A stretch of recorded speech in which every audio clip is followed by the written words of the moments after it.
ხანდახან ერთი ჩემპიონი მეორეში საკუთარ თავს ხედავს. ერთი ბრძოლა, ერთი მომენტი და მარადიული პატივისცემა იბადება. ილია თოფურიამს მსუბუქ წონაში ტიტული მოიპოვა. მსოფლიო აღიარება გამოუცხადა. მაგრამ ერთმა კაცმა ლეგენდამ მისი გამარჯვება განსაკუთრებულად აღნიშნა. ლეო მესი, ფეხბურთის მეფე, სპორტის სიმბოლო. მესიმ დაწერა Destined for Greatness. Congratulations to Ilya Topuria for becoming the new lightweight champion. Champions inspire champions. ეს უბრალოდ მილოცვა არ არის. ეს მხარდაჭერაა. სპორტის უდიდესი ფიგურისგან. მესი და თოფურია პირველად მაიამიში შეხვდნენ ერთმანეთს.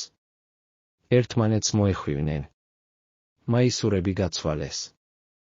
იქ დაიბადა პატივისცემა, რაც სიტყვებზე მეტია. დღეს ილია თოფურია მხოლოდ ჩემპიონი არ არის. ის არის მაგალითი. ქართველი მებრძოლი, რომელსაც გვერდში უდგას თვით ლეო მესი. ჩემპიონები შთაგონებენ ჩემპიონებს. და ეს მხოლოდ დასაწყისია.